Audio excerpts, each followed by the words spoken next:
next reader, Kathleen Harris, she's a fifth-generation New Yorker, which means I think genetically she is predisposed to know a guy who knows a guy. Kathleen Harris.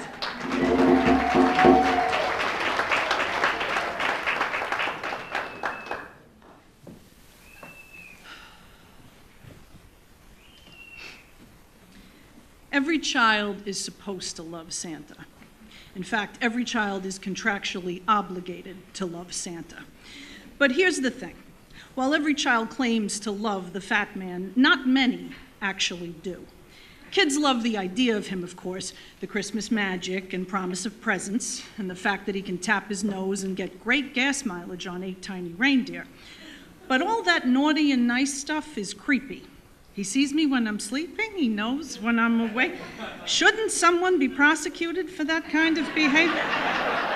Something seems off about the guy. So in 1976, when my grandmother brought my cousin Jimmy and me to a department store in Brooklyn to visit Santa, I quietly panicked.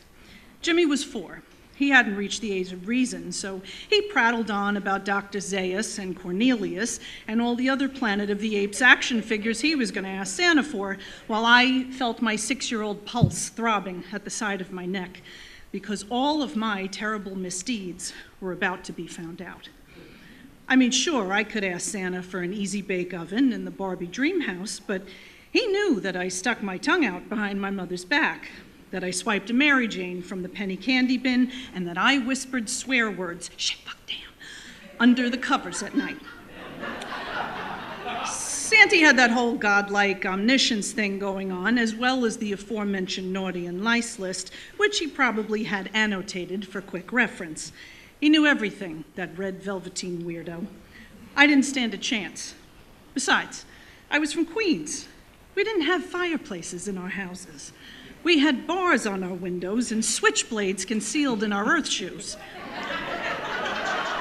If Santa could get into my house in the middle of the night to deliver presents without the use of a chimney, then clearly he was a burglar who'd done hard time. We arrived at the store and rode the elevator to the top floor. Jimmy stood beside me, blissfully sucking on a candy cane and adding to his list loudly, which now included Hot Wheels, a Light Bright, and the pièce de résistance, the highly coveted green machine. What a putz, I thought. Jesus himself wouldn't ask Santa for the green machine. A rookie mistake. We arrived at Santa's village to find a long line of people waiting. Perfect. This bought me some time to form an escape plan. I could fake a stomachache, but my grandmother wouldn't buy it. I could hop on one leg and claim an urgent need for the ladies' lounge, but then we'd just have to get right back online afterward. Then it hit me. My cousin was my ticket out of this mess. A few weeks earlier, Jimmy and I had watched Mutual of Omaha's Animal Kingdom after Sunday dinner. We sat cross-legged in front of the TV and watched flying squirrels move in slow motion across the screen. I was enraptured. My cousin was terrified. He screamed at the sight of them with their flappy skin and their taut tails and insisted that we shut off the TV. This was my ace in the hole.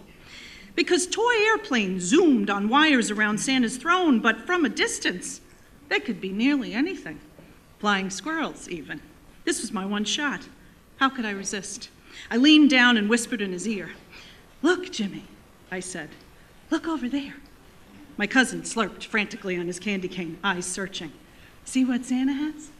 "Santa has flying squirrels." Mission accomplished. Jimmy shrieked until my grandmother left the line. She asked me why he was so distraught. I shrugged my shoulders. "Maybe you shouldn't have eaten that candy cane," I said. "My mom says he gets hyperactive when he eats too much sugar." I was sure there'd be nothing under the tree for me that year. I'd taken things too far. But that Christmas morning, my stocking was full, and there were presents with my name written on the gift tags. Maybe Sandy wasn't such a bad guy after all. Thank you.